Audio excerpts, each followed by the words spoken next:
حضور میرا سوال استخارے کے متعلق ہے۔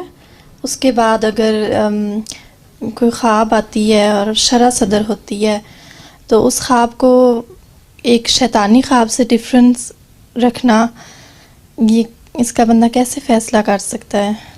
بات یہ ہے کہ استخارہ کے لیے تم اس لیے کر رہی ہو کہ تمہیں ضرور خواب آئے، تو غلط ہے۔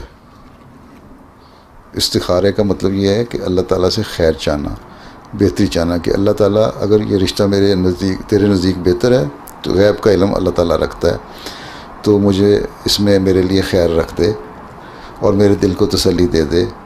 تسلی کے مختلف طریقے ہیں۔ بعض لوگوں کو خواب آ جاتی ہے، اچھی خواب ہوتی ہے جس سے دل کو تسلی ہوتی ہے، خوشی پہنچتی ہے، انسان سمجھتا ہے کہ یہ خواب میرے استخارے کا جواب ہے اور میں کر لوں، اور پھر دل کو تسلی بھی رہتی ہے۔ بعض وقت خواب نہیں آتی لیکن دل کو ویسے تسلی ہو جاتی ہے، انسان خوش ہوتا ہے اور تسلی ہوتی ہے کہ ہاں یہ رشتہ جو ہوا ہے میرے لیے بہتر ہے، ٹھیک ہے، تو وہ کر لینا چاہیے۔ بعض دفعہ یہ بھی ہو جاتا ہے کہ انسان سمجھتا ہے کہ خواب آئی ہے، خواب بظاہر اچھی ہوتی ہے اور انسان ڈاواں ڈول ہوتا ہے کہ پتہ نہیں اچھی ہے کہ بری ہے، یا شرح صدر نہیں ہو رہا ہوتا لیکن خواب اچھی ہے۔ تو بعض خوابیں اچھی نظر آتی ہیں بظاہر لیکن ان کی جو تعبیر ہے وہ مختلف ہوتی ہے، ٹھیک ہے۔ اس لیے اللہ تعالیٰ سے خیر ہی مانگنی چاہیے، تو اس تعبیر کسی اور سے بھی کروا لینی چاہیے، اور پھر اگر تسلی نہیں ہو رہی، ٹھیک ہے، تو پھر نہ کرو۔ شیطانی خواب کا کانسیپٹ ہے؟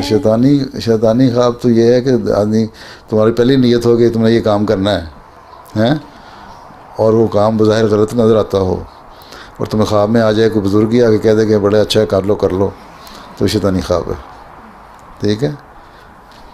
جو اللہ تعالیٰ کے بتائے ہوئے قانون اور شریعت کے خلاف باتیں ہیں، اگر تمہیں کوئی بزرگ بھی آ کے کہہ دے نا، بڑا نیک ولی اللہ، کہ بڑا اچھی بات کر لو، تو تم سمجھو شیطان ہے۔